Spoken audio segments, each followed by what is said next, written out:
If you're relocating to Austin, Texas in the next 6 to 12 months, here is the exact plan, step by step, that I give my private relocation clients. This includes everything from timeline planning to closing remotely and then actually getting here to Austin. If you follow these 10 steps, I promise you your move will be so much more organized and a lot less stressful. And if you want help building the perfect plan for your particular situation, just text me home here and I'd be happy to help you get that figured out. First things first is we need to build your timeline.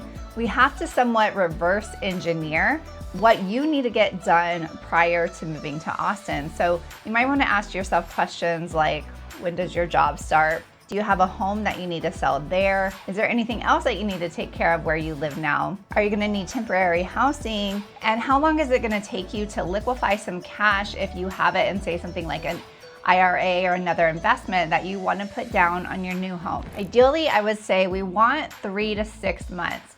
Could we do it faster? Yeah, we can. But when you have time, you have leverage.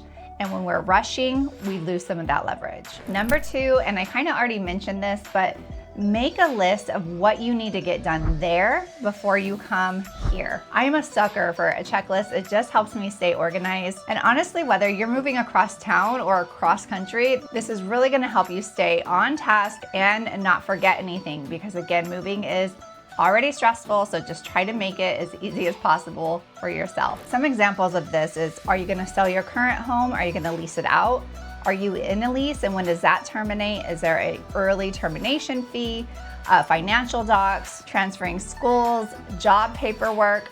I could go on and on. There's just a number of things that have to be done, and if you could get those done before you're under contract here, that's gonna make your life so much easier. Also, I find anytime that you move, you just realize how much crap that you have. I almost always have buyers and myself go through everything and wanna sell a lot of furniture and different items because you just don't wanna haul all of that across country. What do you think? Drop it in the comments, because I know when I moved across country, I probably sold like 70% of all of my furniture, because again, just hauling it across country made no sense. Step number 3 is choosing an area and doing a buyer's consultation, preferably with me, but regardless, get in touch with an agent to help you figure out where it's gonna be best suited for you. Trust me, Austin is not a one-size-fits-all, and there's a lot of little towns and cities surrounding Austin that also might be a great fit for you depending on your lifestyle. And let me tell you, the East is gonna feel very different from West Austin.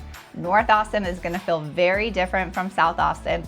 So you just need some guidance to try to figure out community, lifestyles, schools, all of this is going to matter. And that's where a consultation will really help you start narrowing in on where you want to be. I know with my clients, I spend a lot of time narrowing down these particular areas, usually about 2 or 3. And I do that before they even step foot in Austin, which is helpful because then they're not overwhelmed. If you're serious about relocating, book a consultation with me. That way you're not wandering aimlessly. Step number 4, getting pre-approved, because we've narrowed down those few areas, but your budget, what you're pre-approved for, and more importantly, what you want to pay monthly is really going to help us narrow down those particular areas. On top of that, you'd be surprised, more times than not, my clients find a house fairly quickly. So we want to be prepared if that dream house pops up and we already have your pre-approval in hand. I work with some phenomenal lenders here, and it's smart to get a local lender. So if you want any recommendations, just reach out. Step number 5, and you're probably already doing it, and that's searching the internet for home. But actually, after our buyer's consultation, I will set up those particular areas that we want to focus in on. And this will be great because then you can start seeing what you're going to get for what price. And you'll probably notice that you gravitate to homes more in this area than say over here.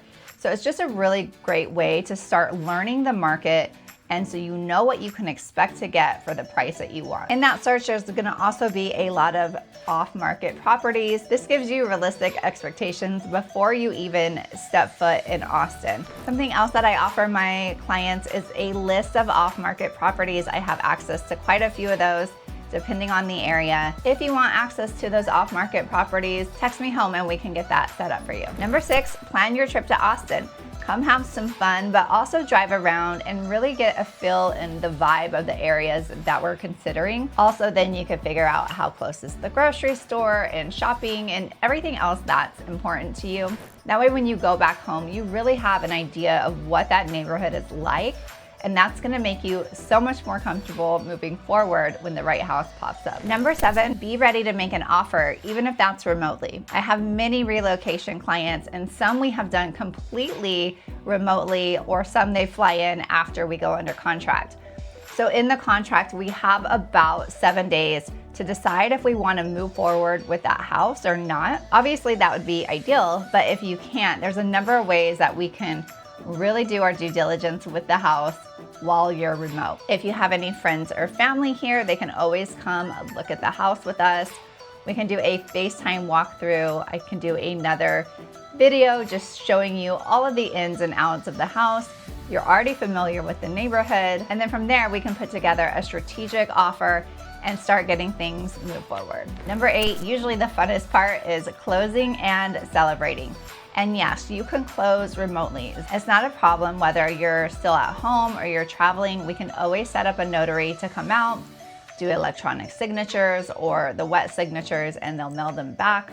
But again, closing remotely is not a problem. Regardless if you're here or not, I'll make sure that everything's getting done on this side. That way, when you get here, you can just move into your beautiful home. Number 9 is moving class. And once you're clear to close, we're gonna have another list for you to check off as far as scheduling movers, transferring your utilities, changing addresses, getting your internet set up, getting your mailbox keys, all of those fun things. I send my clients a full moving checklist just so nothing falls through the cracks. If you want that, just comment checklist below. And number 10, you can start calling Austin home. You relocated strategically, you weren't rushed. There was a plan in place, not emotional, hopefully, a lot less stressful. Starting early would be my best advice, and I have a relocation guide in the description below. If we haven't met yet, I'm Jacqueline Roland, your go-to Austin realtor. I hope that this was helpful. If you're thinking about moving to Austin, drop a comment where you're moving from. I would love to know, and stick around because I would love to see you at the next one. Bye.